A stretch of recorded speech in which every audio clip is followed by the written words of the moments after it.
ہر شخص ذمہ دار ہے اپنے گھر کا، اپنے خاندان کا۔ اے ایمان والو، اللہ سے ڈرو اور تم میں سے ہر شخص غور کرے کہ آنے والے کل کے لیے اس نے کیا تیاری کی ہے۔ میرے بھائیوں، میری پیاری بہنوں، اللہ کی طرف لوٹ آؤ، سچی توبہ کرو، ایک ایک گناہ کو زندگی سے نکالو۔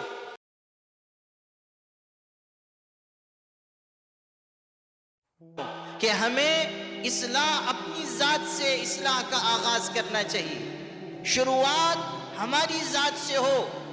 دوسروں کی طرف توجہ بعد میں کیجئے، دوسروں کی اصلاح کے لیے کوشش بعد میں کیجئے، پہلے اپنی ذات، اپنا گھر، اپنی اولاد۔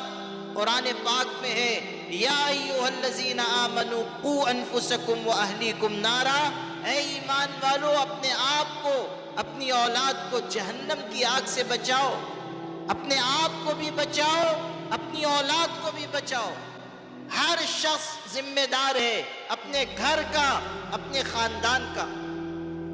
اپنی اولاد کی اخلاقی تربیت کرو، کوئی بری عادت، کوئی برا عمل ہماری اولاد میں نہ پیدا ہو، اس کی فکر ہم کو کرنی ہوگی۔ قوا انفسکم واہلیکم نارا، اپنے آپ کو، اپنی اولاد کو جہنم کی آگ سے بچاؤ۔ میرے بھائیوں، میری پیاری بہنوں، ہمیشہ یاد رکھنا، آج جو گناہ ہماری زندگی میں ہیں، کل قیامت کے دن وہ گناہ ہمارے لیے وبال جان بن جائیں گے۔ ہم قیامت کے دن حساب نہیں دے سکیں گے۔ سیدنا عمر رضی اللہ عنہ نے ارشاد فرمایا تھا، زنوا انفسکم قبل ان توزنوا، اپنے آپ کو خود تول لو اس سے پہلے کہ تمہارے اعمال تولے جائیں۔ وحاسبوها قبل ان تحاسبوا، اور اپنا احتساب کرو اس سے پہلے کہ کل قیامت کے دن تمہارا حساب ہو۔ اور یاد رکھو، آج اگر تم اپنا محاسبہ کرو گے، آج اپنی نگرانی کرو گے، کل تمہارا حساب آسان ہوگا۔ اور بڑی پیشی کے لیے اپنے آپ کو تیار رکھو۔ بڑی پیشی یعنی قیامت کا دن۔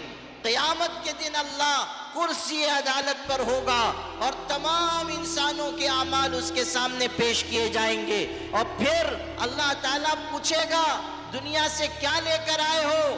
جوانی کہاں کاٹ کر آئے ہو؟ زندگی کیسی گزار کر آئے ہو؟ ہم اس وقت کیا جواب دیں گے؟ آج غور کیجئے کہ اللہ کی بارگاہ میں ہم کیا جواب دے سکیں گے۔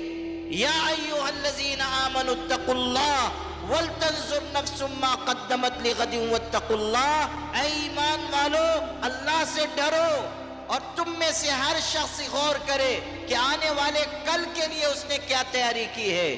ہم نے قیامت کے دن کے لیے دنیا سے کیا توشہ لیا ہے۔ حضرت ابو ہریرہ رضی اللہ عنہ کے انتقال کا وقت آیا، رو پڑے۔ کسی نے پوچھا کیوں روتے ہیں؟ ارشاد فرمایا، سفر بہت لمبا ہے، توشہ بہت مختصر ہے۔ یعنی آخرت کے لیے سامان بہت تھوڑا ہے۔ وہ تو صحابی رسول تھے، ان کو اللہ نے کتنے کمالات سے نوازا تھا، اعمال سے ان کا دامن بھرا ہوا تھا، لیکن ہم تو خالی ہاتھ ہیں۔ ہمارے پاس کون سا عمل ہے؟ ہم نے آخرت کی کون سی تیاری کی ہے؟ میرے بھائیوں، میری پیاری بہنوں، اللہ کی طرف لوٹ آؤ، سچی توبہ کرو، ایک ایک گناہ کو زندگی سے نکالو، اور اللہ کے آگے پچھلی گزری ہوئی زندگی کی خطاؤں پر آنسو بہاؤ۔ آج کا یہ آنسو بہانا اللہ کے غصے کی آگ کو ٹھنڈا کر دے گا۔ آج کی ندامت کل قیامت کے دن ہمارے کام آئے گی۔ آج کا گڑ گڑانا کل ہمیں معافی دلائے گا۔ اس لیے قرآن کی اس نصیحت پر عمل کرو۔ یا ایھا الذین آمنوا توبوا الی اللہ توبۃ نصوحا، اے ایمان والو اللہ کے آگے سچی پکی توبہ کرو، اللہ کے آگے مکمل توبہ کرو۔ اگر تم ایسا کرو گے تو تمہارے گناہ معاف ہوں گے، تمہارے لیے جنت کے دروازے کھلیں گے۔